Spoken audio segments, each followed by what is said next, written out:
Joints like that. Peace. I'm alive, victorious. I'm sure universal. Peace. I'm sincere. And this is when the When the gods build. gods build. Peace. Y'all over there looking like the Blues Brothers, man. That movie is so corny, yo. That movie is ass. I I ain't gotta seen that watch in it a again. long time. Yeah, I ain't seen Yo, that joint since I was a kid. man, Blues Brothers is so corny, yo. I fell asleep watching that joint. I think I probably would too. Knowing him, you probably would too. Knowing Sincere, he probably would too. Yeah. If it's boring and corny, yeah, I'm out. This It is Dan boring and corny. Within 10 minutes, I was slumped. Dan Aykroyd and who's that dude? James Belushi. That's crazy. He just pulled it out like what? He got They the he got actors in the movie. man. Like They the actors in the movie. Well, I yeah, know, what bro. But like, came out. yeah, well, yeah, man. I know you know the year. Well, the first one, Blues Brothers, like 80, 81. I think they had sequels though. Time capsule. Hey, man.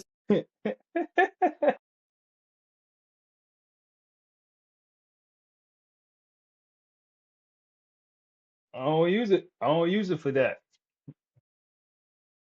Just just synchronize. I just gotta put it all. I just gotta keep it all in the when did it happen? That adds the context of the situation. I feel you. Yeah, that shit came out in 80, 81. And you got Ronald Reagan about to come into office. You know what I'm saying? You got to look at the economic state that the United States was in, certain pockets. You got Michael Jackson off the wall just came out 79, 80. So you got rock with you on the I want you got this is the sound of the era. So it's just like 80, 80. It's like you gotta soak it all in. Yeah. He said like he talk about like he was born in the 80s. Like, yeah, I was there, you know. Right. My mind was there consciously, but I wasn't there physically. But Or maybe I nah, was as some other nigga or some shit. you really be time traveling, bro. Like for real. Like, you know. Some other nigga, right? That's funny. Yeah, man. But You must today, you must have died young. Was like, I got unfinished business and came back a I gotta decade get back. later. Yeah, a decade, 93, kicked me back out there quickly. what he did, he just transmuted the energy. Once his energy is about to leave out the body and go ascend, he's like, nah, I need another body. Nah, I'm not done here yet. Quickly. I need that. Let me get that 93 joint. I'm coming back through. I need a body made, born in 93, and then we just gonna start from there. Yeah, man. Today's character analysis, though, man. We watched The Devil's Advocate, and we're gonna break down Kevin Lomax. Man, I ain't gonna lie, rewatching this joint, man, shit was solid. Cause all the time I'm thinking Al Pacino's character, John Milton. I'm thinking like that connotation I was talking about earlier about Born Sincere. I'm thinking like he's the negative guy, he's the bad guy. But in actuality, he's just a reflection of Kevin. A reflection of all the negative things about Kevin, or a reflection of Kevin's shadow self. You know what I'm saying? And it's also because he's Kevin's father. So, and that shit was just crazy. But I always was thinking like, oh, he's the bad guy. He's the bad guy. He's the bad guy. But when they got towards the end, I'm like, nah, he's just telling Kevin about himself. I was like, damn, like he's just like, even when you see going through the movie, he was so obsessed with winning that he actually compromised his morality. That shit was crazy, man. He always was all set on winning, like regardless of what it was. Like even with that first case from the opening case, you seen that. So to draw the question to y'all, is Kevin driven by competence or validation? Incompetence or validation? Is he driven by competence or validation? Not Competence, my bad. yeah. I would say validation. I would say validation, not even validation, because he doesn't really need anyone to validate himself. He's just always winning. He's just towards the end of the movie, it's revealed that he's driven by vanity. Like he's so self-absorbed. He's so bent on winning that he'll break his morality for the win. That win is the only thing that matter. Having that undefeated streak and being Yeah. able to say that, like, yo, I'm the best lawyer there is. Like, I've never lost. Like, that's what fuels him. That's what drives him. Anything else doesn't exist. It doesn't matter. Yeah, I see that too. Yeah, at one point, like it got to the max, but I think once he got towards the end, he was like, "Nah." I mean, of course, when he got towards the end, he was like, "Nah, yeah, I can't do this. I can't live life like this. I see the road and the path that it takes me down. You know what I'm saying? And I see how I could miss out on what really matters, trying to stay focused in my career and keep this undefeated streak." Right. He only saw it once his wife unalived herself. Once she did that, it was the turning point for him. It was just like, hold on, like, what am I doing here? Hmm. Because, like, we see it at the very beginning of the movie where he's listening to the prosecutor interrogate the young girl on the stand, and as the prosecutor's asking these questions, and he's seeing the person he's defending under the table, making these little hand gestures, just reenacting what he was doing, and he's seeing, he's just like, I know my client is guilty, but because I'm so bent on winning, I'm gonna overlook what I just saw. As sick Hmm. as it is, I want to win. Yeah, compromises morality right there. Yeah, I mean, and not only that, I mean, that's what lawyers do. That's the nature of the job, regardless if the nigga is guilty or not guilty. Your job is to make him look not guilty to get him off. So that job is that job is kind of built into that type of job. That's why some people say lawyer, liar, liar, lawyer. Hmm. Yeah. I get it. Yeah. Even towards the end too, it was kind of smooth because he didn't necessarily lose. He's just like, you know what? I'm gonna just bow out the case. I'm gonna just get off this case. You know what I'm saying? So it's kind of like he still got a little bit of the best of both worlds. And even though he might have been barred after that, or what may have happened after that, for the consequence of that action, he was still more at peace, and he knew like, all right, nah, this is where it's at. I have to leave the vanity alone. I have to leave the temptation alone. And I have to appreciate what I have and not be blinded by so much by my career that I lose sight of the things that I actually appreciate in life because I want to win so much. So, yeah. So, does Kevin equate winning with manhood? Do you think that was a thing for him? Like, do you think do you think winning like fueled his, like it made him feel more of a man when he was winning? I mean, yeah.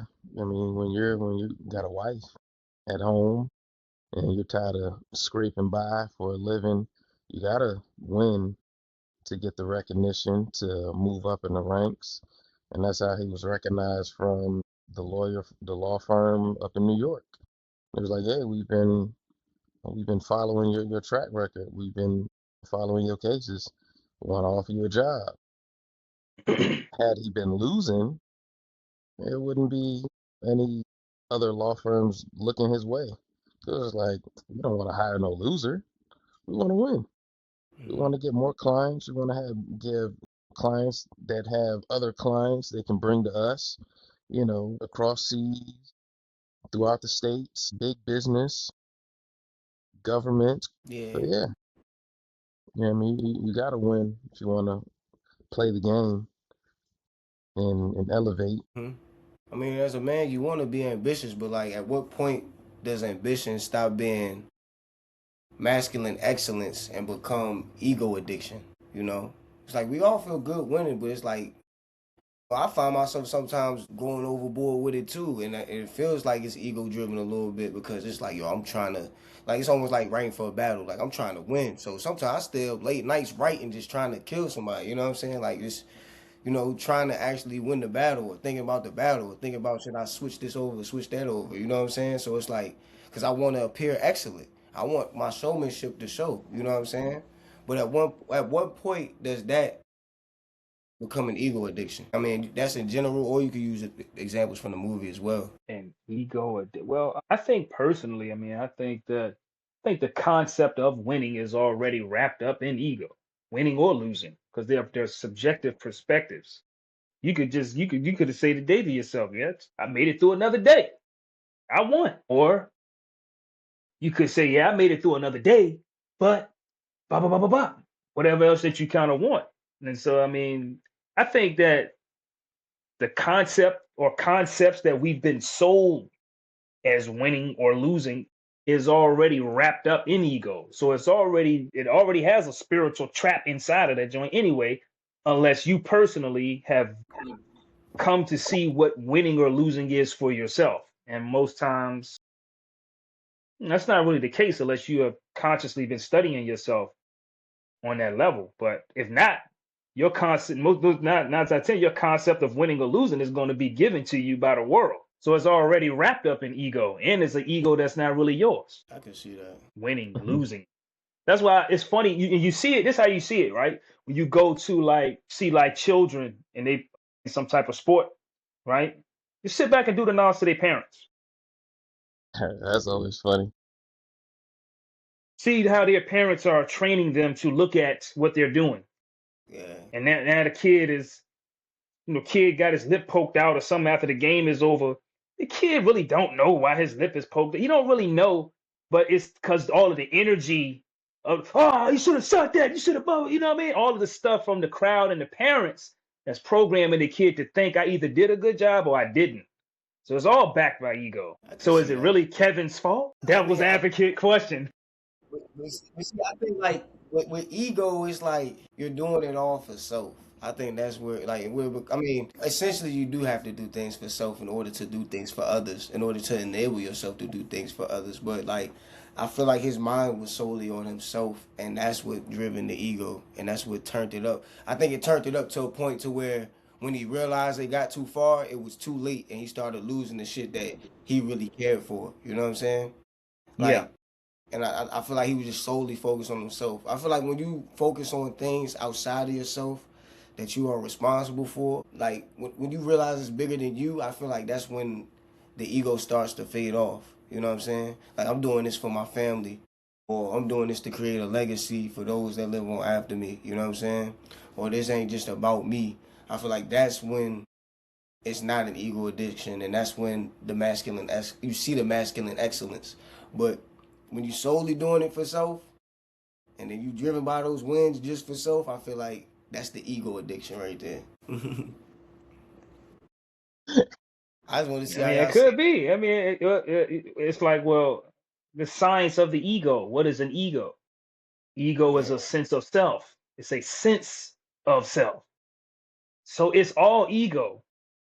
Yeah, It's just, yeah, I see what you're saying. I mean, it's just, it got out of balance, basically. But he needed that in order to go into those places to do that. That's the thing. It's like, without an ego, you don't really have no willpower to go do nothing. So you need it. need So you that. Yeah, can't, yeah, you can't just like totally kill it or get rid of it, or you again, you don't want to do shit. There's no purpose of doing shit. yeah, So it's just, yeah, it got out of balance. yeah. Like, cause you definitely need that ego, cause it's like in certain situations you gotta feel like, yo, I'm that nigga. You know what I'm saying? Like you gotta feel like, yo, yeah, can't nobody fuck with me in this. In order for you to push yourself to that height, you know what I'm saying? Just, Yeah, just like just like with Jordan, bro. Like Jordan had that mentality and that, like you not gonna beat me. Essentially, that's what he was saying. Like you could do everything you want to, but you not gonna beat me in this. I don't give a fuck what it is. I'll die yeah, before you beat me in this. You know what I'm saying? And that ego is what created that masculine essence. Yeah, I see that. I see that, yeah. bro. You know You what I'm need it. saying? The ego is always, even in the movie, right? The ego is always demonized or always looked at as something that you got to get rid of. It's really something to be integrated, because if you don't have it, again, it's like, all right, some niggas roll up on your moms or something, or your woman, right? And it's like the ego has to kick in there in order for the rest of you to act accordingly.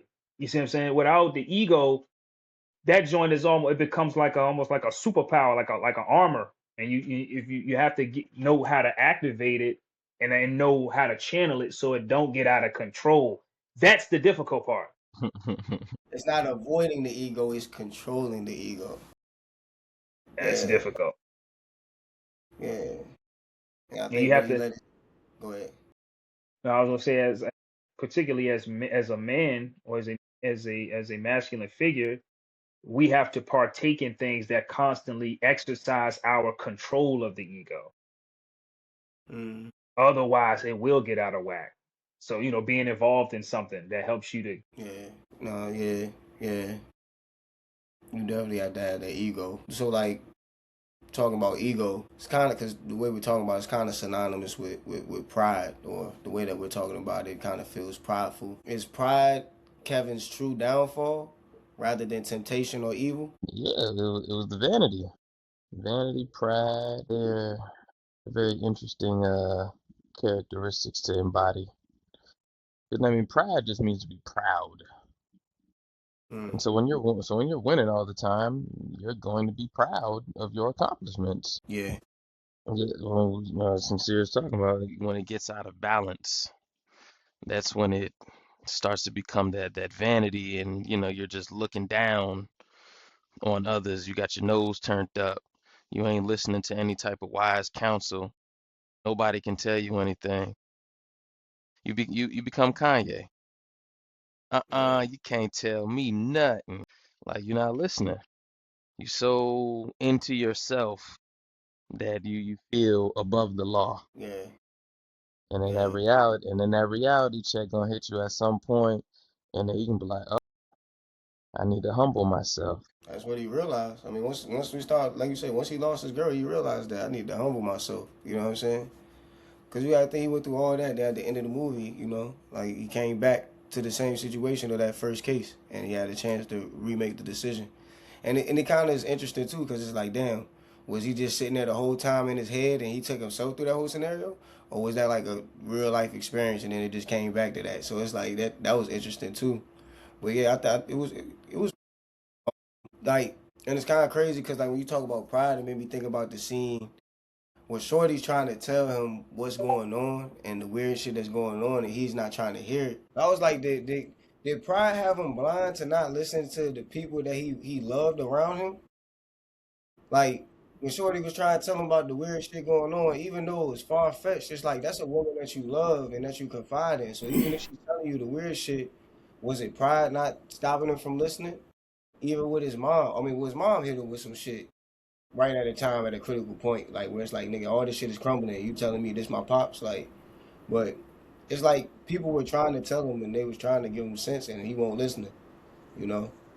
Do you think that was pride that was keeping him deaf to like all the people? Well, not even all the people. His wife trying to tell him that shit was going on. It was a warped sense of loyalty, because he's looking at, before he even knows the truth of who Milton is to him. He's just like, yo, this dude is taking care of me. He's taking care of us. Like he done put, you know what I mean, he putting his money in our pocket. We able to, you know, go to all these little, fancy events, live a life of luxury that we dreamed about. We have space in this new apartment. If we want to start a family, we can do that. We're not penny pinching. We're not scraping by. We're comfortable right now. Now you're trying to make it seem like some stuff is going on now that we're, reaching a higher echelon of social status. Mm. Well, so yeah, he wasn't able to see it because his loyalties to Milton and the law firm took precedence, because it was allowing him to do things that he wasn't able to do before. See that? How you feel about that, Born Sincere? Do you think pride blinded him from listening to what he needed to hear? Like when his wife was telling him, like, "Yo, this weird stuff is going on." Like, you know, like John is this guy, this evil guy, and all that. Like, you think pride made him deaf to all those signs? Pride. I don't know if I would say pride. Yeah, I don't know if I would say pride. I mean, I just think maybe, again, I mean, I agree kind of with the guard was saying. I mean, it's a lot going on. I mean, I don't know. I wouldn't say pride. I don't think I'd say pride. I mean, I just what his wife was dealing with Mm-hmm. was, she was dealing with seeing the spiritual warfare. He wasn't seeing it as vivid as she was seeing it. Mm-hmm. So he was caught up in doing the action, like God said, going to get the money. that right there, I feel like naturally can put a man in a certain line of attack by you having to do that just by nature. Yeah. You know what I'm saying? So it's like you're in a situation where you have to go eat. If you don't go get it, then she gonna be talking about way more than that being in that apartment. She gonna be talking about a whole nother other load of shit. That's what you're saying. So it's like, again, it's like juggling that space. Yeah. Can be. It's not a narrow thing to just, what I mean. So Now, I he want to hear what you're probably saying, but I can't sacrifice. We got all this shit off this man. How can I listen to you tell me that this man is this and it's some far fetched shit? I see that. Yeah. and not only that, he didn't want to be in the South. He didn't want to be in Gainesville, I think Mississippi. Florida. He was in Florida. So, oh yeah, excuse me, Florida. So he wanted to move. Also, they wanted to, you know what I mean? It's just a tough situation, bro. It's tough. I wouldn't call it pride, though. I really would just say I would just call it like it was just a sense of him wanting to elevate. It was his ambition. I would call it more ambition than anything. But Ambition. Yeah. maybe pride That's what pride you're may saying. come in there. The ambition Yeah, blinded him to everything. Yeah. yeah, because you even see it in the scene where after he comes back from work and Mary, his wife, she been in the apartment all day, remodeling and things like that, and he's just like, what have you been doing all day? In the sense, he's seeing stuff all scattered all over the place. And then she just sitting there was just like, if you're gonna make a promise, stick to it. I've been waiting for you and this, that, and the third. He's just like, come on. Like, I'm over here dealing with a lot of different stuff. I just got a cake thrown at me, all these different things. You talking about me about some home decor? Like, not trying to hear all of that. Right. Natural ebbs and flows and different points of view that masculine and feminine can interact with when they navigate in the capitalistic society. Yeah. You know what I mean? Natural shit that will go down. He's got to embody certain things to go out there and get it, and then she got to embody certain things to, I guess, keep it or do whatever she gonna do in the home in the domestic sense. So it's Yeah. tough. No, it's Hmm. real Tough. tough being in that situation as a man. Trying to fulfill your woman's needs and making sure your woman is emotionally okay, but also maintaining what you have going on to direct the ship and keep the ship going. That's always the constant dance in any relationship down there. You feel me? Right. From the micro to the macro, like for real. Um, Right. let's switch gears, man. Let's look at this from like a fatherhood lens. How does Kevin's relationship with John Milton reflect generational masculine wounds? Run that question back. How does Kevin's relationship with John Milton, his father, reflect generational masculine wounds? He didn't know his father. Growing up, his mom told him a lie. His dad died when he was young, and That so he just wisdom grew. build degree. Tell his So he mother a just lie. My bad. Go ahead. so he Yeah. just grew up with the sense of just like, all right, it's just been me and my mom my whole life. I got to be the man of the house, and I have to embody certain traits and characteristics in order to be able to take care of myself and my mom. And then, then he got married, and now I got to take care of my mom and my wife. So he's still having to be the man for two Mm. different women. And, that's a lot of pressure to get thrown on, somebody's shoulders. A lot of ambition that you got to have to navigate capitalistic corporate worlds, and then a lawyer at that. So you got different types of cutthroat, conniving, you know, dog eat dog mentality. So it's just like, I mean, if you can't swim, you bound to drown. And it's also like, dang, now that you bring that up, it's almost like he was seeking that validation out of his career from not having a father. Like I don't have a father to tell me or give me the principles of what makes a man. but I know this is what makes me feel like a man because the outside world is validating it. So I'm gonna go hard with this, being a lawyer. You see what I'm saying? As a lack of having a father, he didn't have no direction of what being a man is. That was probably the only glimpse where he felt, oh man, my masculine energy, I could really go to the max right here with this. And it's bringing me things to provide for my family, provide for my mother, and now provide for my wife. Oh yeah, this is what I need to be a man. So I guess that's what got him so ambition focused and so driven. You know what I'm saying? It's almost Bingo. like the question, like, is Kevin repeating a cycle of validation seeking from an absent or corrupt father? You know what I'm saying?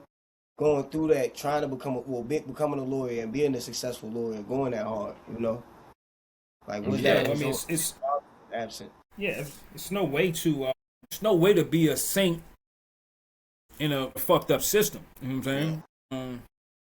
It's going to be some things about you that are going to be unrefined. There'll be some areas about you that you're going to consciously need to work on once you become aware of it. It's just part of the nature of it. So, yeah, I mean, like the God said, I mean, you got to be the man for these two different women.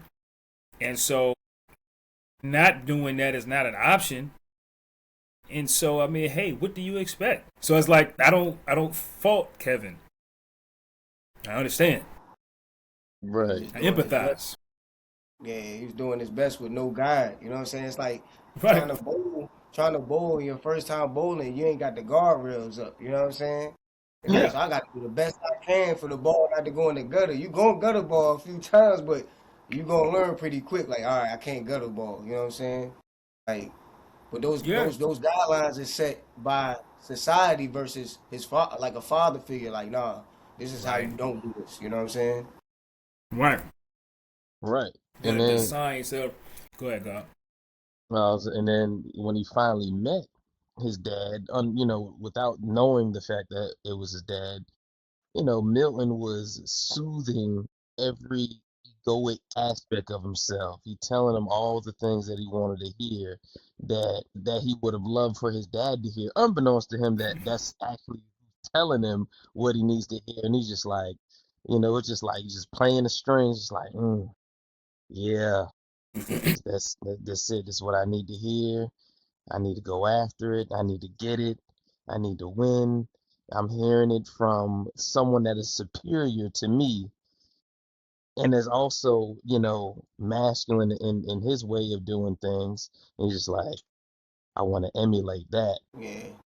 Correct. Something similar to. It'll be similar to the power of hip hop,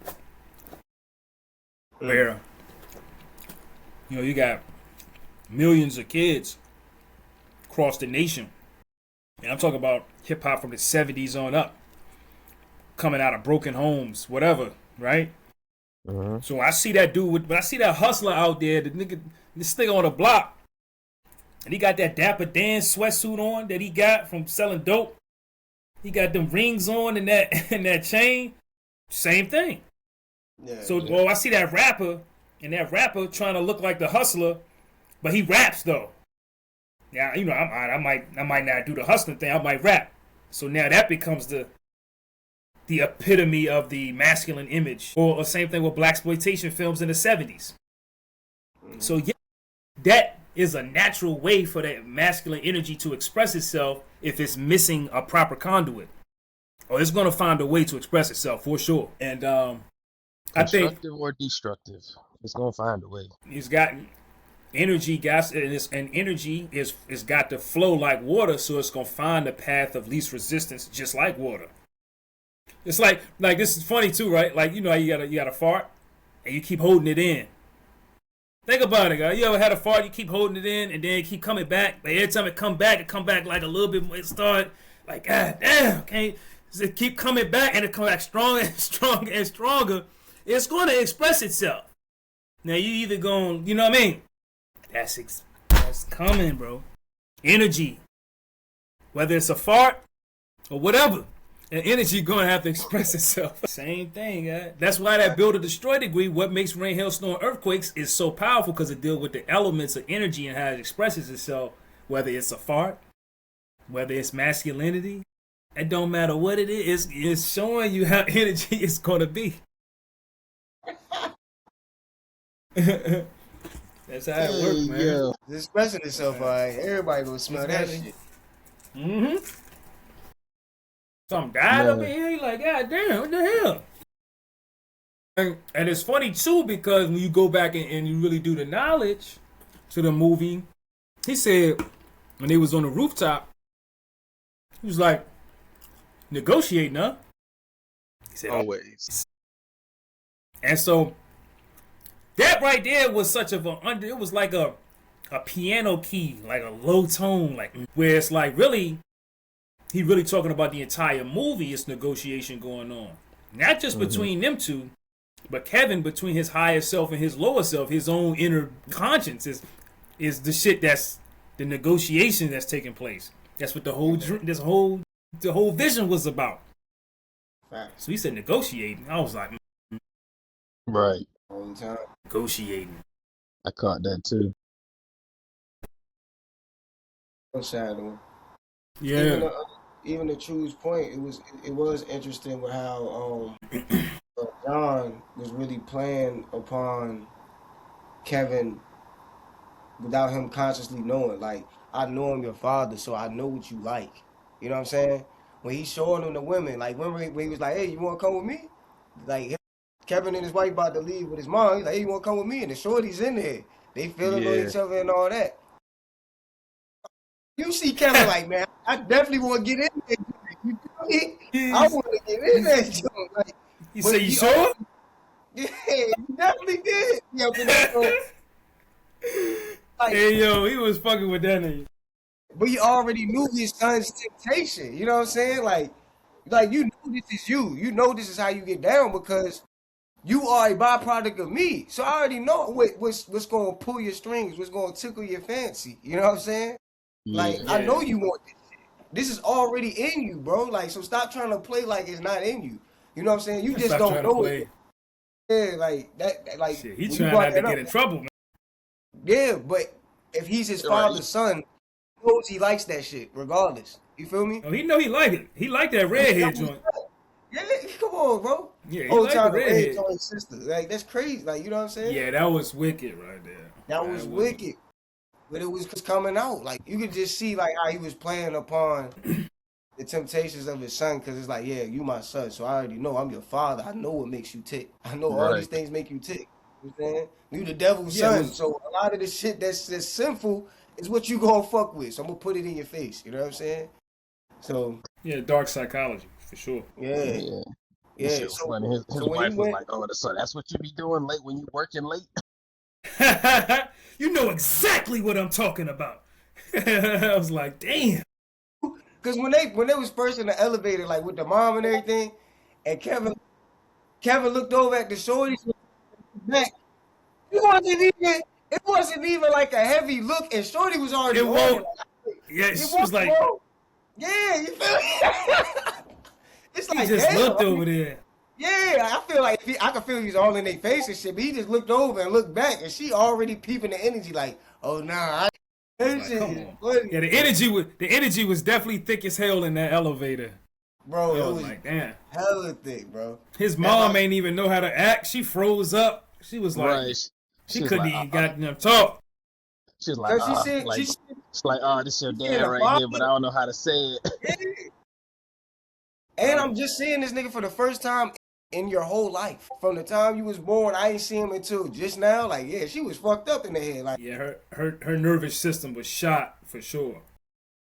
Yeah, she and it's couldn't. like that's how she knew it was something bad was going on. Like she knew like I got a bad feeling about this, but she ain't know it was that was gonna come up. Like, shit, my baby father here. Oh, shit. Right. So You Yeah. know what I'm she saying? went back. She went back to Gainesville with the And quickness. She was like, "Yeah, I gotta go back home." It's like you just got here. yeah, and then you got peep. Then to peep the question he asked. He said, "So this your first time in New York?" Hey, And it was bro. an ad. Hey, Hey, He was petty for that joint. he just throw that in he was there. laughing. So this your first time in New York? I was like, yo, this nigga, wow, yo. Yeah, he was like Pacino played that joint. He did a Bro. good job on that joint for sure. He did good. Like, even the way he was like, bro, yeah. The slide, he He was a smoked sly it. motherfucker, bro. No Yeah, bullshit, bro. Sly. That's a good description. You definitely real Sly in that joint for Yeah, sure. he was like a fox with it the whole time, bro. working his moves and his chess pieces. Like, you know what I'm saying? He already done split. And it's crazy when it was in the party, the first party that they went to, he split the man and the woman up. Feel me? Just like the devil splits the man and the woman up in the household. You had Kevin upstairs with the joint in red, which ultimately is his sister, but he ain't know, you know what I'm saying? Leaving Shorty free. Then that's when John just came in and swooped her up, bro. Easy. And played upon her insecurities just to swoop her up. You feel what I'm saying? Right. Like, uppercut right under his nose, too. Slide, bro. This, like, and He that was. goes to show, like, yo, as a man. Oh, go ahead. I was saying he was playing on both of their insecurities, both of their vanities. That's vanity is. I mean, he said it. He was like, vanity is my favorite sin. Like he was playing on their vanities. He's playing on Marianne's vanity, of just like, I mean, like her look and how she been wanting to, do the apartment and all these different things. He's playing on that, and then he playing on Kevin's vanity with, wanting to be the best lawyer and keep racking up these wins, as well as, having a little thing on the side without, messing up his foundation he built. He playing on the Mm-hmm. vanities. And playing on that morality, too. Because as soon as Kevin seen the joint in red, she was like, do you have a woman? He was like, what did he say, tonight? He's like, you speaking for tonight? Like, you just see the little tidbits of, John and Kevin, bro. You know what I'm saying? You see it, bro. Like, but it also, like, this movie is also an exemplification of what happens when men let temptation, not even temptation, when men get so driven by their careers or by ambition that they become weak in other areas that they need to stay strong in, like temptation or having the emotional fortitude to stay strong throughout this temptation with different women. You know what I'm saying? Like, that's the thing that we as men always have got to practice is staying on our square. Because the minute we don't, the minute we get caught up in the lifestyle, materialistic things, is the minute everything can be swept from under us. You know what I'm saying? We got to always keep in mind that this shit is warfare at the end of the day. You know what I'm saying? Kevin wasn't thinking it was warfare because they already done hit him with this. He already done got sued. You know what I'm saying? You got the check, you got the house, all the people. You had a fancy dinner the first time. You know what I'm saying? You just came in the Yeah, riches. Like, you not thinking yeah, to and stay not only on your that, square. You know what I'm saying? and not only that, it's a thing about it's a psychic attack when you're under stressors. Stressors are distracting. Being an attorney or a lawyer in that type of fashion that they were doing it, I mean that's a lot of stressors, micro stressors and macro stressors. So each time you get stressed, it's an energy suck. So you getting distracted just off that alone. You know what I'm saying? You Yeah. already, you got the dude, the big guy in New York. I forgot the guy's name in the movie that they got to now deal with because everybody in his household had died, got murdered. So now you got to Yeah. take on, yeah. Now you got to take that on. Mm-hmm. So that right there is that whole case is a stressor. And it's So another case stress, too. It was another one because it's playing on his morality again. Because the motherfuckers was guilty. Like, and he's like, hey, I gotta right? prove another guilty motherfucker innocent. What the fuck? Like, There you go. yeah, that's There you go. yeah. So it's distracting and it takes up a lot of energy in the mind. So I don't have that much more to give anything else because I'm drained up. Mm-hmm. That's how shit get you. That's how shit get you right there. That is it. More shit that's on your mind, more energy you gotta give shit, that'll get you. Mm-hmm. If that was a chess move, that'd be like a decoy. Like when you set up some move just to deflect to set that next move up. That's what the stressors are. Mm-hmm. All the time you mess up, you won't have a next move. You know what I'm saying? That's true. That's why it's deadly because it happens. It's like one of them. It's like the wisdom born and understand the cipher degree in the 1 to 36 is did they receive more gold and then no, the trader disappeared and there was no one here to speak their own language. That's how the stress. That's how those distractions are. By the time you look up, you like, God damn, you done lost your shirt, your underwear, your socks, everything because you was distracted off the stressors, and now was no one there to speak your own language. That's how that was. Yeah. No, that is facts. That Yeah, is because facts. because it ended up So happening like like to yeah, and that's how it happened. Like he got distracted, and next thing you know, his wife unalived herself in the mental institution, and he's trying to figure out like, yo, what just yeah. happened? quickly. Everything was all good just a week ago. We over here buying furniture. We looking at paint colors to paint the apartment. We going to dinner. We having a nice time, and now she in a mental institution, and now she done killed. Now she done unalived herself. Like, what just happened? Yeah. Like Yes, the what the trader hell made an happened here? interorientation that they would receive more gold for their labor. That's how that was going down. Mm-hmm. Yeah.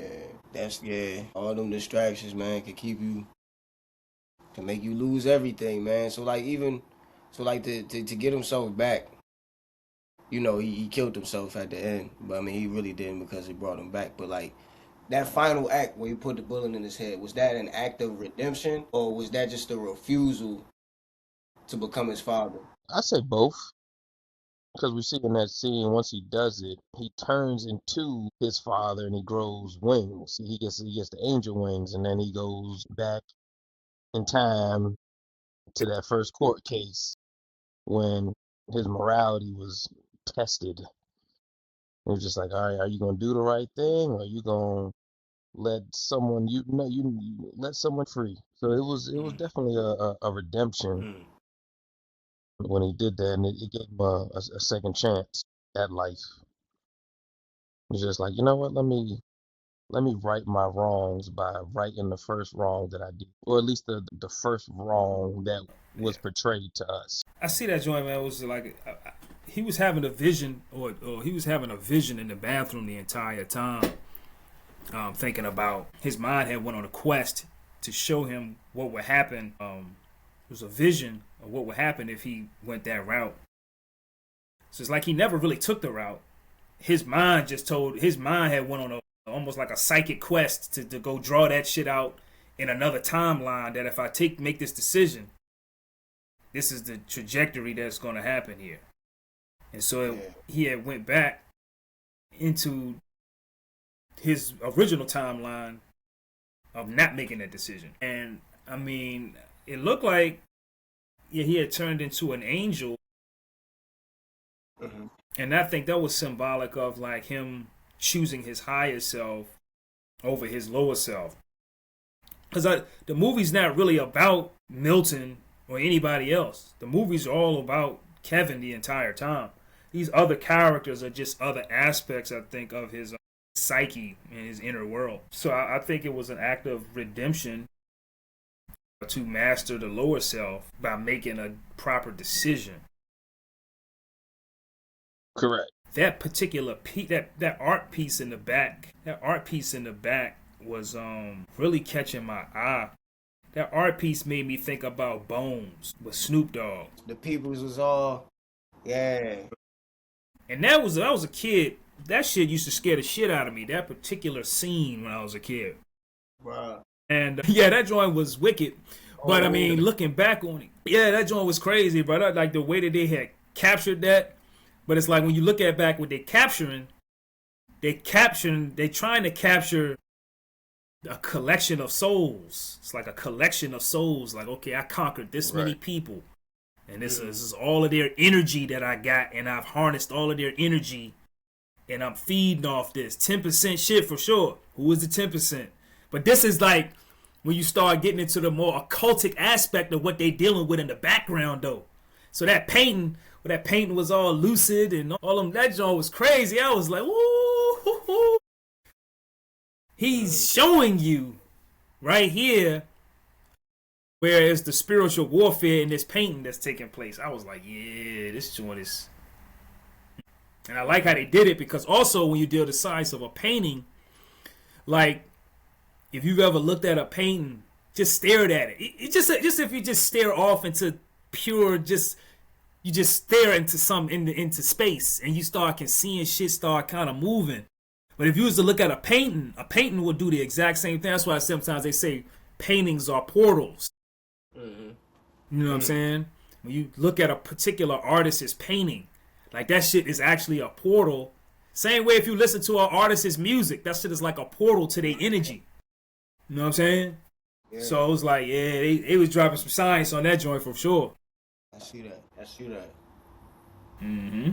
So like, if Kevin had defined masculinity as responsibility instead of victory, would the devil have had any power over him? Ask that question again, God. If Kevin had defined masculinity as responsibility instead of victory, would the devil have had any power over him? I Because mean, I don't think he was being. I feel like he was more into the victories than being responsible. Or a lot of the shit, his responsibilities wasn't at his forefront. Like his responsibility to take care of his woman. Like besides money, monetarily, like yeah, you could take care of him, but actually being there, I feel like it took away from that. I feel like he was just more focused on the win. And once he got the win, he felt like everything else don't matter because the win gonna take care of everything. When it's really about responsibility and taking care of your folks and taking care of your peoples. Mm, And I feel like has a certain responsibility, like as far as like even with the clients he was dealing with, you know, he was responsible for his morality. He was responsible for doing the right thing or the wrong thing, and I felt like he didn't care. He started to lose sight of that and just start focusing on the victory as well. I I'll don't. say it's nuanced. Go ahead, God. I don't. I don't. Victory is a win.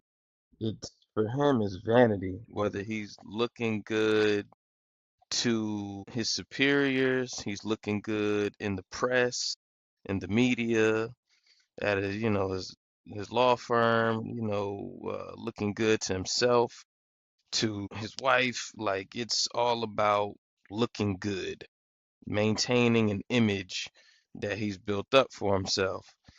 So with because of that, having a moral code, being responsible for someone other than himself wasn't on his priority list. Because even at the end of the movie, even when he did make the responsible choice and no longer representing his client that was clearly doing some wrongful acts with children, he was telling the news reporter like, nah, I don't want a story, I don't want to do a story. And the reporter kept egging it. He was just like, come on, man, like do the story. I'll call you first thing in the morning. And he was just like, all right, I'll do it. And then the whole reporter turned out to be Milton. So again, that whole vanity thing just kept coming up because like he still wanted to look good regardless of what choice he made. He wanted to soothe his own See self what you're saying? at the end of the day. I see that. It's a tough one. I mean, I think he was responsible. He was responsible for sure. I mean, I feel like just by him taking care of himself is a representation of him being responsible. What is it? Because you gotta think, being responsible. I mean, it takes a certain amount of responsibility in order to maintain in the system. Being responsible comes automatically. If you got a cell phone, you got to be responsible. You got to be responsible to pay the bill every month. Right. You got a car, you got to be responsible. So you got to, you know what I mean? Food, clothing, shelter. So he had a degree of responsibility. You know what I'm saying? Again, I think that he may have been, like you said, I think, again, he was unconscious of some aspects of himself. And so that can make him fall victim to, succumbing to certain, shortcomings. And the vanity one, I'm looking. I gotta go back and kind of do the knowledge to that word and kind of draw that joint up a little bit, because a lot of time when the word vanity is used, it's used in the sense of someone. It's used in the sense of appearance, and I don't know if it's more to that, or if appearance is just an offshoot of it. Do the knowledge really. Let me do the knowledge to that word real quick. Vanity, or to Yep, be vain.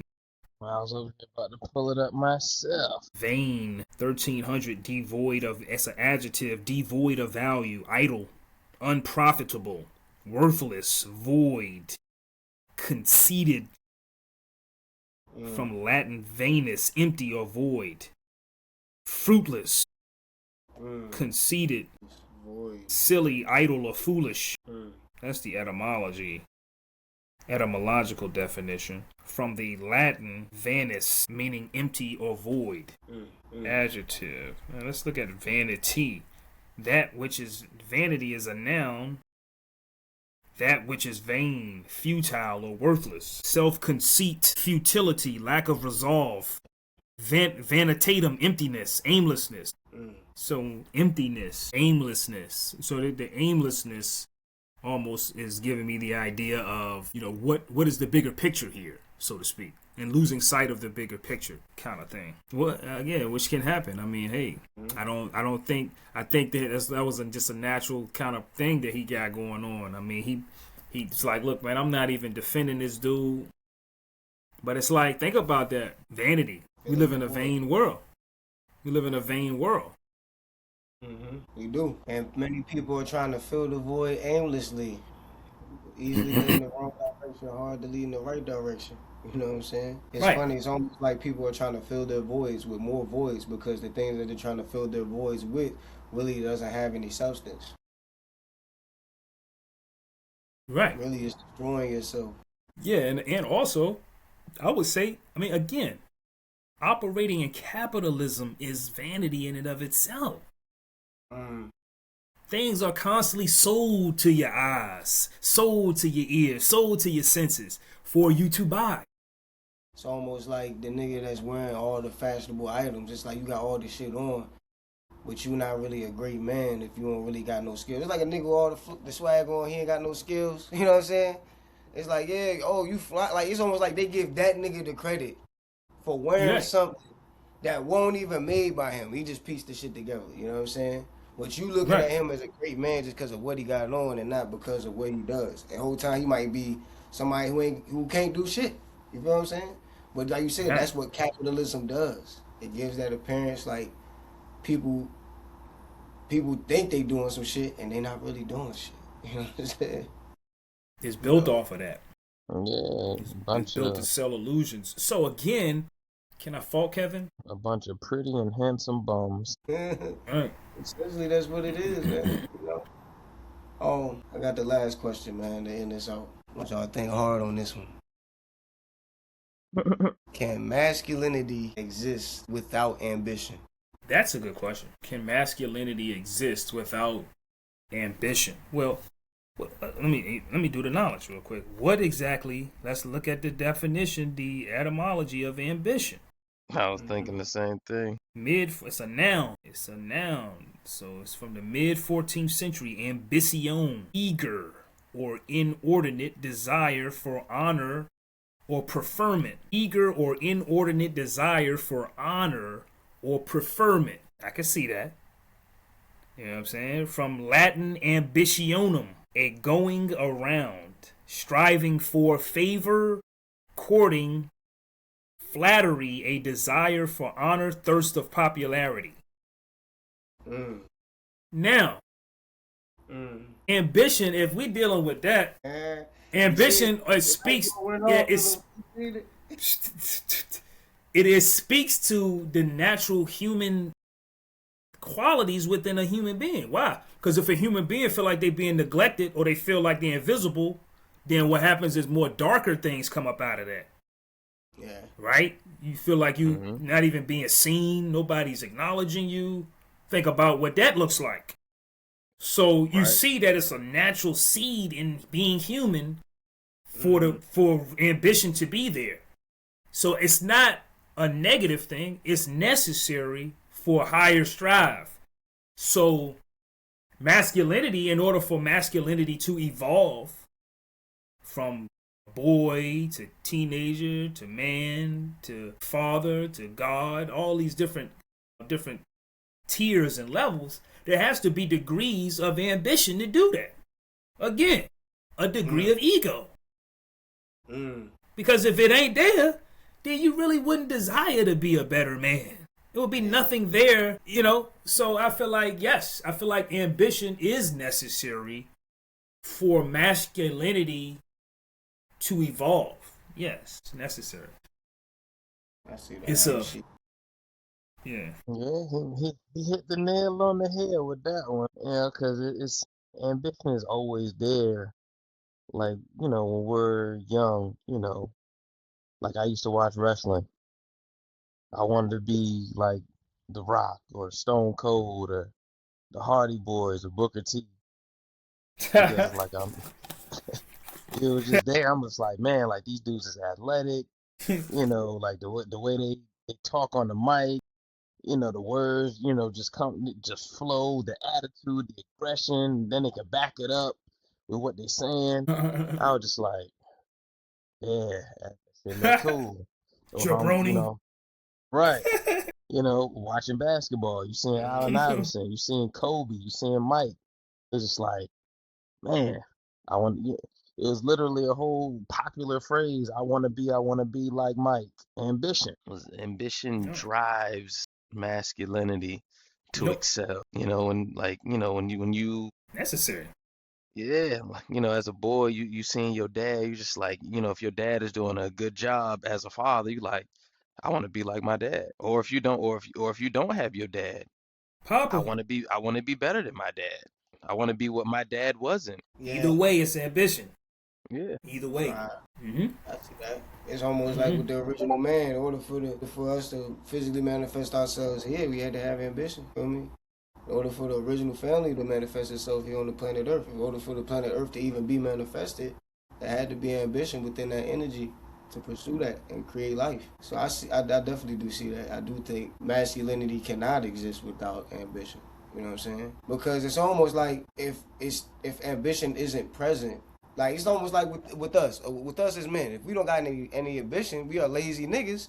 Therefore, we are considered worthless. Therefore, it's nothing. We are considered nothing per se. You see what I'm saying?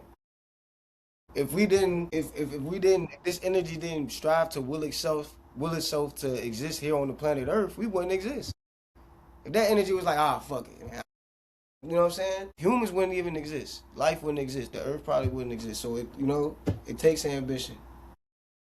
You know, Yeah. at the core essence. And to add on to that, ambition is backed by desire. That's the foundation of ambition, desire. And see, again, that could go positive, negative, either which way. Because a desire is a desire neutrally. But how it begins to express itself, that's where we can get into the polarity of positive or negative. That's where it could get funny at, right in that space. Nevertheless, you need the desire to back the ambition. Otherwise, no desire, no ambition. Hey, So it's definitely needed for sure. yeah, I see that. When I was watching it, when I was watching it, I saw they had a lot going on in the equality degree in the solar facts was Saturn. And when you deal with Saturn, Saturn takes you into the Lord of the Rings. And if you remember, he was in the bathroom at the beginning of the movie and he was washing his hands and he took off his Took his ring and ring, set it on the took his joint. wedding ring off. And that opened it up. Then when he left, he finished washing, put his ring back on and left. Is where you get Satan. Satan comes out of Saturn, and then you start dealing with the Lord of the Rings because the planet Saturn has rings. That's why you start getting him. He was in the courtroom with the all black on, and Saturn represents blackness and the cube, the third dimensional cube. So they were dealing with some Saturnian energy themes also in the movie too, in the background, in that equality degree in the solar facts from an occultic perspective. Hmm. It was also what Delroy Lindo's character in the movie. He was the witch. He was dealing with Yeah, the the witch with the doctor. He was voodoo the or the witch hoodoo. doctor. He was dealing with. Oh Yeah, yeah, yeah, yeah. that shit Uh-huh. was And he smooth. That shit was crazy with the tongue, bro. nigga started coughing and shit, and he was looking at that nigga What did so. what you So and you see, and then if you do he the already knowledge, set it up because he pulled out the beef tongue out the refrigerator and he just dropped some nails on the joint. say that again. Your sound was out. I was saying how he pulled the beef tongue out of the refrigerator and he just put the nails on it. The joint go in and out. No, I don't know how it's going in and out. It's been working all just fine. Yeah, he looked bad too. Oh, there you go. There you go. Yeah, what you saying? Yeah, he lagging. man. He got the fuck up out of there. Yeah. But yeah, that joint was crazy. See, he was fucking with the, you know what I'm saying, with the sciences, and he was doing a lot of spiritual shit down there. So he had took that tongue. What you was saying there, God? Yeah, I was saying that Delroy Lindo's character, like he had pulled the beef tongue out of the refrigerator and he just dropped the nails on it. And you know, Kevin, he was looking at us like, what's going on here? You know what? I ain't gonna question. I'm gonna just go ahead and get up out of here. It's gonna look Mm. like a place I want to be in. Yeah. But So see, he that was was one dealing of with them. sign. That's one of them glimpses though, where I felt like the ego overrid his vision. You feel me? And his pride overrid his vision because he didn't question that. See, like he was just like, oh well, I won. Fuck it, man. Nigga was coughing. He didn't put two and two together to be like, or even if he did, he still was like, well, you know what? It is what it is. I came out with the W, so I'm not giving a fuck. You feel what I'm saying? He didn't act on what he saw because he knew the nigga put the tongue down, and then to see the lawyer in the courtroom coughing, they can't talking. My mind would have been like, hold up, bro. What's going on here? Hold on now. You feel what I'm saying? But bro was like, Kevin was like, you know what? Whatever it take to get the win. You know what I'm saying? Like, that's one of them instances. His ego overrid everything. He didn't care. You feel me? Like he's looking at the victory more than the responsibility, and that responsibility in that sense was just asking the questions and actually going and actually being responsible for your inquisitiveness when you see something like that. You feel what I'm saying? And when the question arises in your mind, going on that quest to find out, yo, what's what? You know, he was just like, nah, I ain't even gonna ask. Fuck it, we got the W. You know what I'm saying? That shit was crazy. Mm-hmm. And then if you do the knowledge, when he walked up to that substation that he was in, it said Dahomey Park. If y'all peep that, Dahomey from that movie, The The, Woman King. yeah, the tribe. Yep. Yeah, that joint said Dahomey Park on the top of that joint. And that whole little section right there was a lot going on, like a lot going on. Yeah. And I also thought I found really interesting when he was walking out after they won that case with Delroy Lindo's character. I think his name was Mr. Moya, or something like that. He was walking up the street and he was saying you need to be the little guy so that they never see you coming. Yeah. And I was like, he was dropping some science in that scene about being the little guy, staying under the radar. He was killing it. And that's what he was telling him. That's your only weakness, as he said. You know, the stud thing you got going on. Yeah. You know, that's what he was telling them. Yeah, you want to be seen. You want to be out in the open, where it's just like me.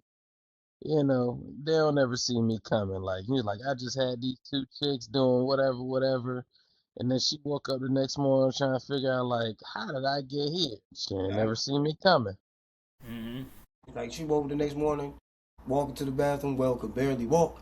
And then she looked back at me in amazement, like you said, how the fuck did I get here? How the fuck I get here? Yeah. Right.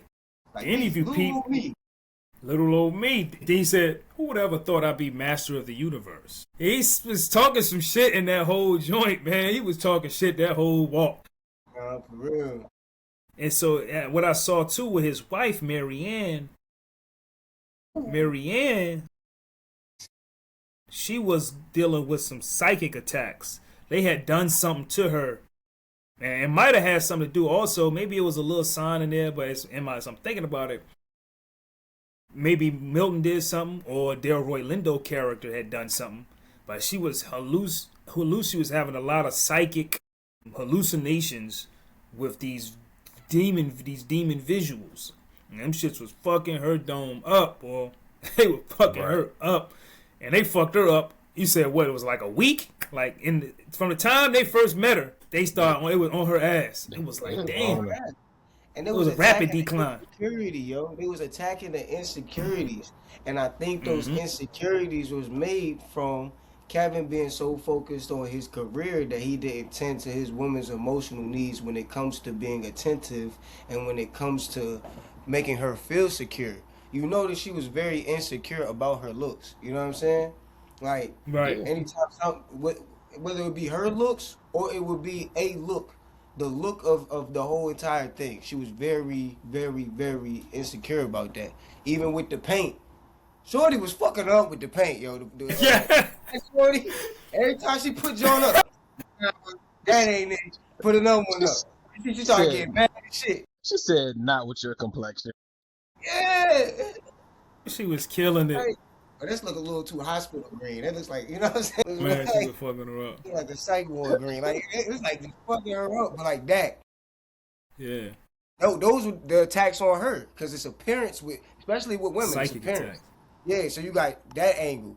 Then, all right, now she's already insecure. So now I'm getting beat down by a woman who, you know, I'm trying to keep it with the Joneses kind of because they live right next to us. Then we go to the party.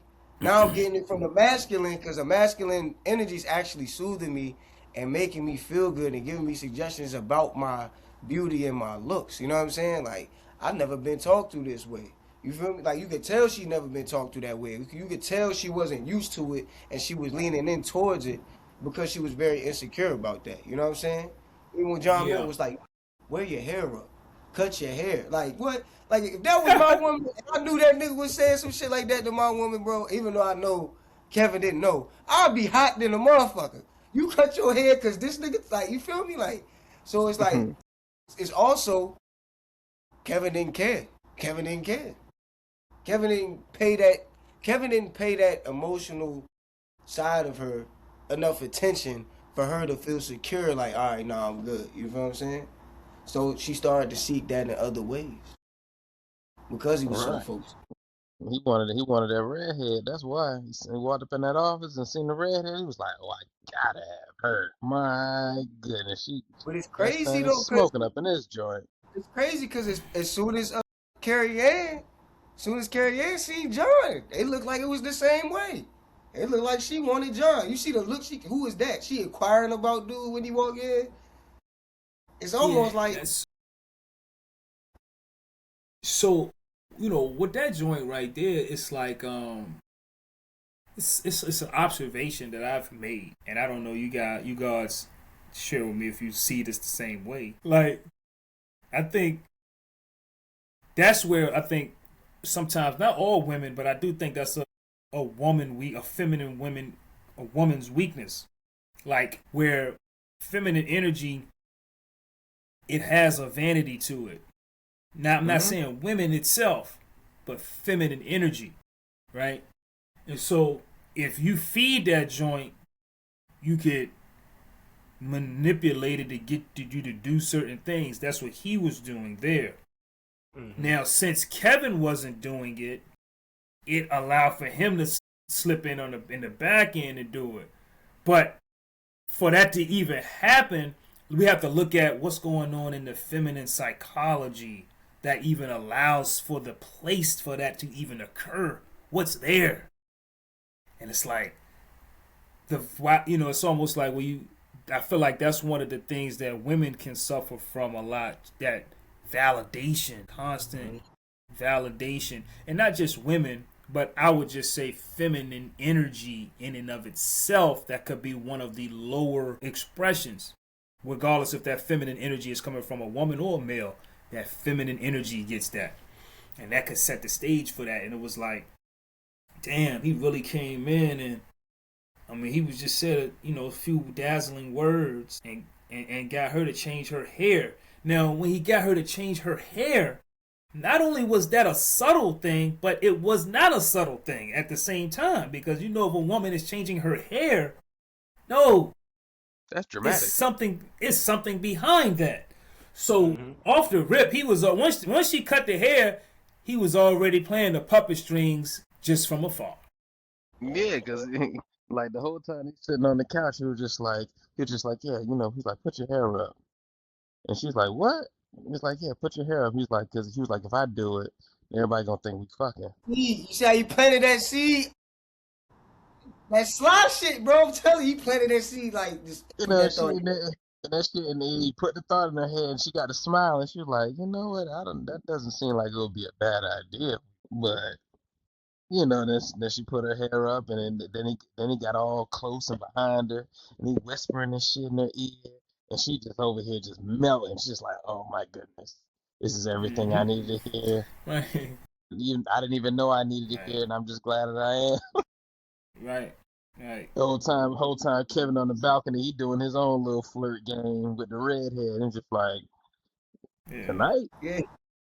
And I think and see that for both ends of masculine and feminine energy, I think that's where we can give up the power. Like the masculine energy, sometimes we can give up our power in dealing with feminine energy or women because of sex. We give up our power in that area. I think a lot of times women they give up their power because they constantly want some validation from a man. Not all the time, but if a man is not giving them validation, they're gonna feel some type of way, and they're gonna get it from somewhere else. So it's All like vanity. it's a vanity game. It's a vain game. Yes. You know what I'm saying? Venus, the wisdom degree, the solar facts, Venus. Mm-hmm. It's a vanity. It's a Venus. It's a vain game. That's the Venusian energy. And it's crazy.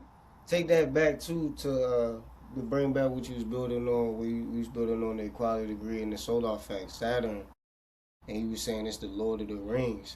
It also made me think about the equality degree in the 1 through 40. You feel me? What's the total weight of our planet Earth? 616 tons, unified by 21 ciphers. Those 21 rings. You feel what I'm saying? All them ciphers you gotta go through.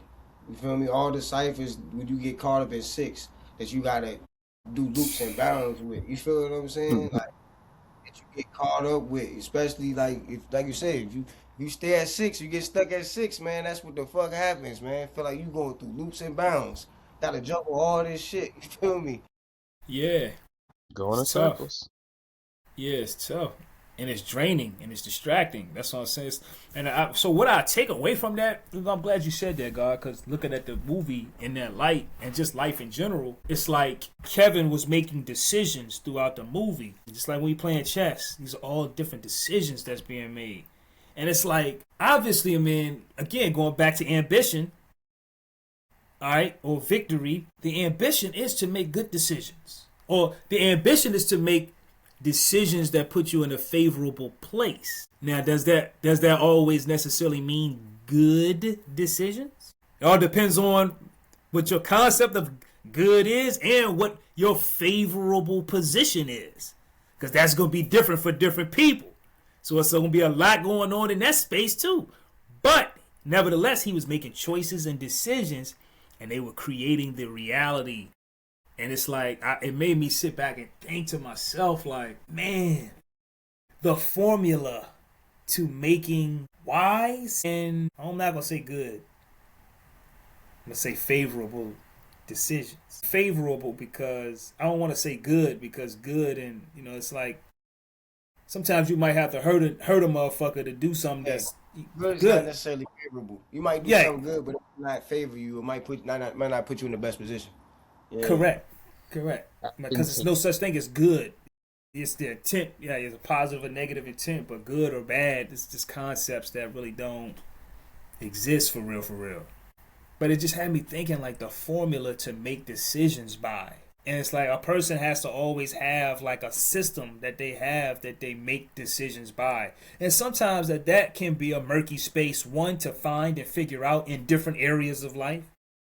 And then two, again, you can make one decision that was a bad decision that wasn't favorable, and then you got to deal with the consequences of that, and that shit brings so many other stressors with it that you all distracted, and that could be a spiraling, slippery slope down a cascading of just, what I mean, negative shit. And it just be like, man, decisions are very, very important. Like, decisions are very, very important. Decisions. Yes. And you make so many of them day by day. Consciously and subconsciously. Yep. And the ones you Decisions. don't make too can affect you too. Not making the decision can affect you. That's still a decision. Yeah, it's still a decision. Yep. And Yeah. being indecisive is the choice. It's a It's a decision. decision. It's a decision. You know what I mean? And so even ooh, so even taking this back to the theme or the original setting, which is the courtroom, law, decisions, the scales, weighing facts and circumstances, going back to Saturn again. It's like you see that all throughout the joint. I mean, that whole theme is there, so heavy, G. It's like Right, because wow. even when Kevin asked Milton, it was just like, why law? And he was just like, why not? He was just like, it's the back door to everything. Yeah. Law, Joey. universal laws. It's backdoor access to everything. I can put my hands in everything, plant, do all I need to do is backdoor access. I don't gotta go through the front. He That's be why he said he saying was too. master of the universe. Yo. Hmm. When he was asking his name, when Kevin was asking his name, he's like, "Oh, so you're the devil or Satan?" He was like, "Just call me Dad," because he ain't like the Satan word. You know what I'm saying? Like, and Satan is Saturn. You know what I'm saying? So it's yeah, bro. It's so like they made this movie masterfully, yo. Like it'll forever be a classic. Just having Keanu Reeves and Al Pacino in one movie is yeah. And I think it's tough too to, balance the ambition or the desire of a career and to, be balanced in, I guess, continuously dealing with your family. I know that's tough. I know that's really a tough thing to do. Like when you see people that, famous or, whatever, and they got all of that going on. I mean, I think that's very, very commendable if you can do it well. That's the tough thing to juggle. The pursuit of a career, like that's why you can clearly see like some of the best at what they do probably aren't good family people. You know what I'm saying? So for the Yeah, victim, yeah. If they don't haven't mastered get balance, nothing else. correct. Right. Right. Because the pursuit of that career in and of itself is actually the wife or the spouse. The career is the spouse. Like you like a Michael Jackson, he said that like y'all married to my career. What do? You give Jordan, love. You give your love into your career. You start pouring your passion into your career. Your money goes into your career. All your yeah, time, energy, and resources you invest into your career instead of a woman. You know what I'm saying? exactly. And Yeah, I and mean, then you can see the mistakes. yeah, it's even depicted. It's been depicted numerous times. Like when you listen to music, like shit, Nas said it in one of his songs. He was like, "Life's a bitch, but God forbid the bitch divorce me." So it's like and or you think about Money Making Mitch and Paid in Full. I love the game. I love the hustle. So it's just like it's always depicted.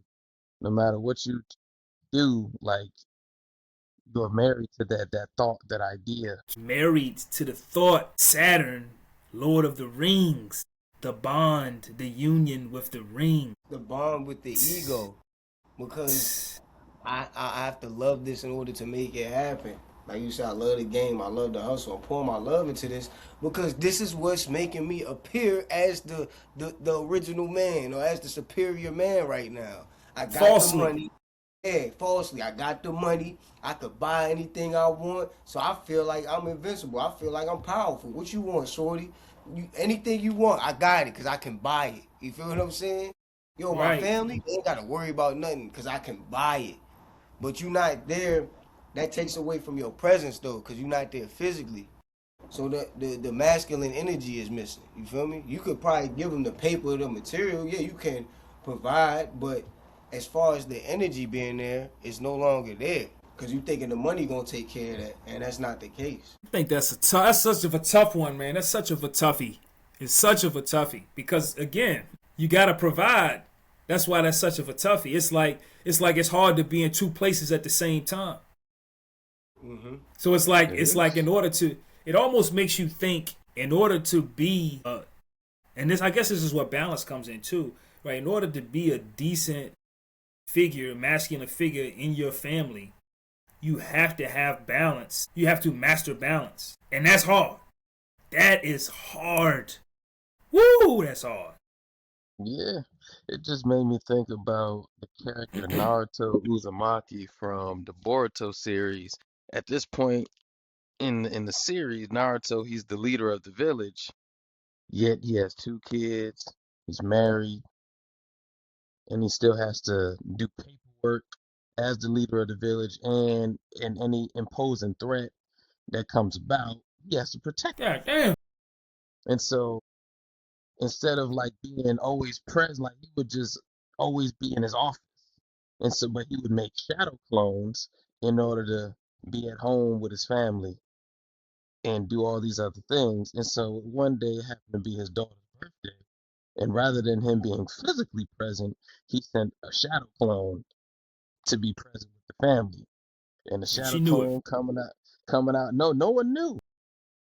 Mm. Shadow clone come out with the birthday cake, and he over here, about to give the cake, to his daughter, and then he depleted of it. All his energy was depleted, and it's because of that his shadow clone disappeared, and as a result, the cake dropped on the ground and ruined, and that pissed his son off, made his daughter cry, all because he was exhausted.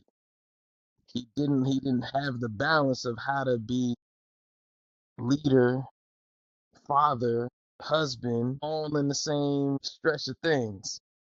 And so it just made me think about that. It's just like balance is a real thing that, you know, men, and not just men, it's just adults, men and women should strive to have when they're taking on all these different responsibilities. And as you're saying that, it's making me think about initiations, Hmm. because the reality of these titles, these functions, father and leader and husband, you need initiations, you need training grounds, but there are no training grounds.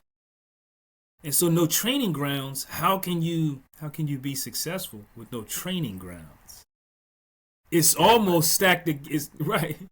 And it's going back to the community thing, us having communities and different initiations for masculinity to grow and evolve, because those are tough areas right there to navigate without any proper initiation.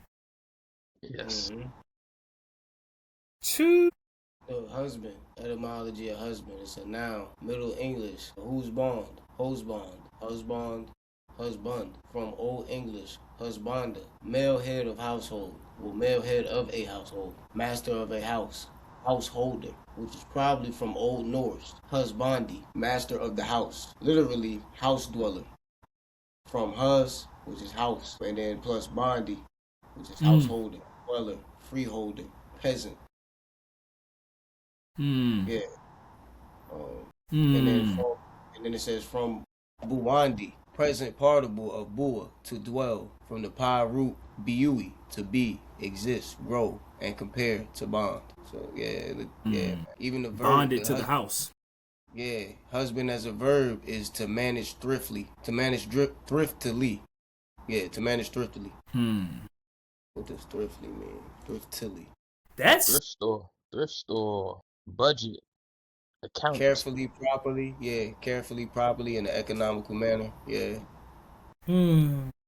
Careful use bonded of. to the house. Yeah, thriftily means a way that shows careful use of money or resources such as fuel, water, or other useful things. It can also mean in a thriving or flourishing manner. That's just a whole nother level that's a whole nother area of wisdom. of Yep. You know what I'm saying? That's a whole nother area of wisdom there. And to do that in a way to be successful, see, that requires ambition. You need ambition. You know what I'm saying? Cue up that Wale. Yeah, my shit.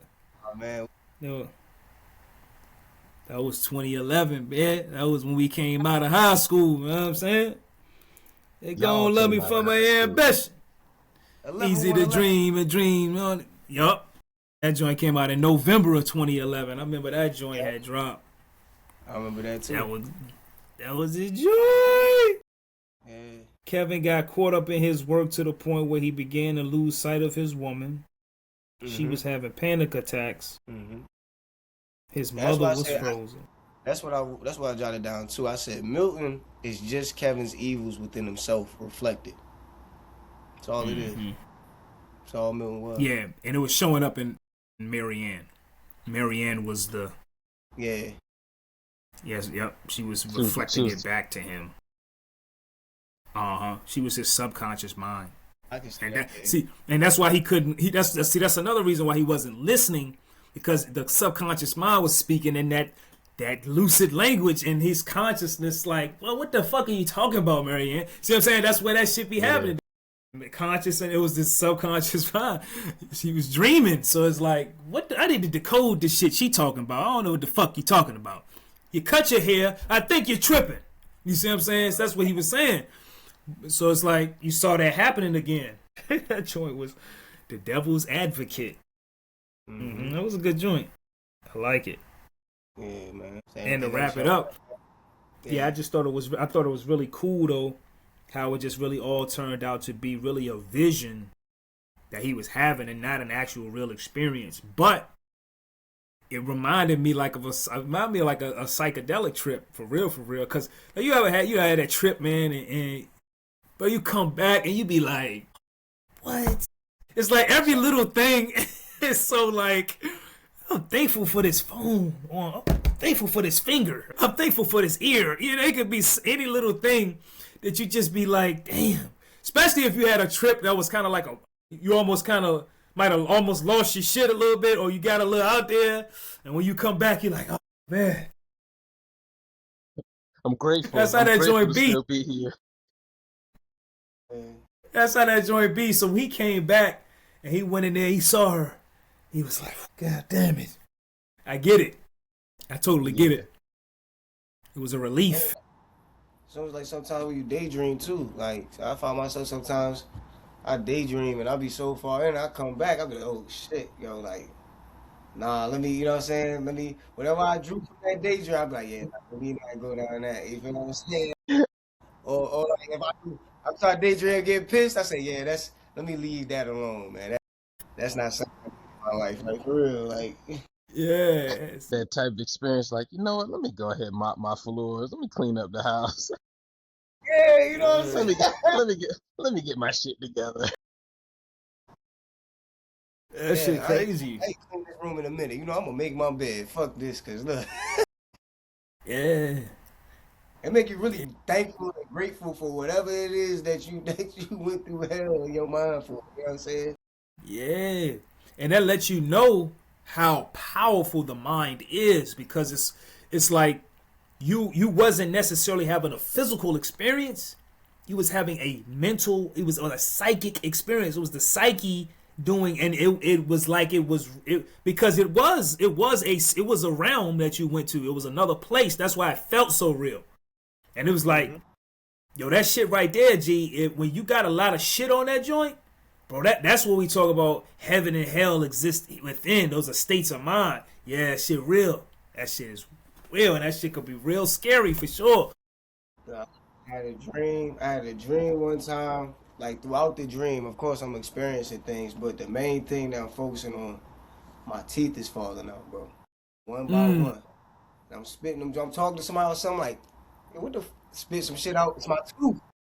Now I'm talking again, another tooth, bro. To the point I'm nubbed out, bro. I got his gums in this mother. Hey, bro, I ain't never wake up so fast and brush my teeth in my life, bro. I woke up and said, oh, nah, bro. Nigga was That's sweating. how real that shit is, bro. No bullshit. Yeah. He had a tooth fairy came and got his ass for sure. That was a nightmare for sure. And it feels so real, bro.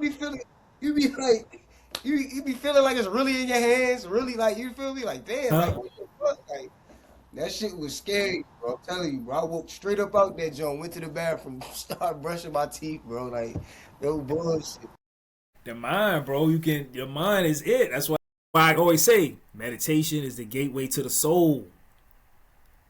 Cause see, everything you think about, everything that's on your mind right now, that's why they say it's like you got certain things you need to resolve while you're in the physical, because everything that's on your mind right now will be going with you into the next phase. That's why the mind needs to be at a certain place of detachment and enlightenment. It's because the mind and the soul is connected. So once this shit go and your mind, you know what I mean? That's why that shit is so important. I'm trying to tell you, D. Hey, crazy. Good movie though. Good movie for sure. Devil's Advocate, 1990. Archive, man. Yep. You don't even need Netflix, man. It's almost like he just lay back, going to his archive. Yeah, Devil's Advocate, and let that shit play in his mind and shit. Hey, nah, that's bullshit. That's some real shit though. I was looking at it, I was like 97. Shit made me think about the Air Max 97s, made me think about the Air Jordan 13s, made me think about In My Lifetime Volume 1. Goddamn, Maxwell, Urban Hang Suite, 96, 97. Bro, I went through a whole Rolodex of shit. Just 90, you know what I mean? Yep. Because it's like, I like to put myself in the, you know, I need to be in the joint to feel it. It's like, oh. He immersed himself so much in that joint, he know what the years smell like. Like, what that year smell like? Smell like, nigga. You know what I mean? Because I was 97. See, I was 4. We was 3 going on 4 in 97. So I remember it was a picture we had. I can't find it, but it was a picture. It was a little kid, and I remember that picture. 97. It's like, damn, wow. Yeah. 97. So that's just how I keep the shit rolling on the joint. Yeah. I also like, because now like all movies are starting to become old movies, but I like the nostalgia of the film grain on them joints now. Like how they had to shoot that joint all in film. Like the look of those 90s movies like that, that, like something like a My Cousin Vinny, or you know what I'm saying? Like or what's my nigga name? It's a John Candy joint. I forgot what it's called, but them John types Candy. of looks, like, because it had that look and feel, I like that shit, bro. It's very, very nostalgic, you know? Like, even the effects is very 90s, but it's still like, damn, like, the screenwriting, the script writing, the plot, the storyline is so fucking solid, bro. Oh, yeah, it's timeless shit. Yeah, 90s had some timeless shit. Yeah. It was smoking. And you gotta think, that's 29 years ago. That movie almost 30. That movie's 30 years old. That's another reason it's like, damn. So when I going back in the mind, I'm like, damn, 4 years old? Whoa. You can measure the time and be like, okay, that's what 30 years feels like. You know, you can kind of get an idea of that shit. Yeah, bro. That shit was crazy, bro. No, it's a great movie. Definitely top Keanu Reeves movies for me. No, it was dope. Definitely. Yeah, brothers, there's a great build, brothers. You know what I'm saying? Let's cap this joint off. I'm alive victorious. I'm True Universal. I'm sincere. And this is When the Gods Build. Peace, y'all. Peace. Peace.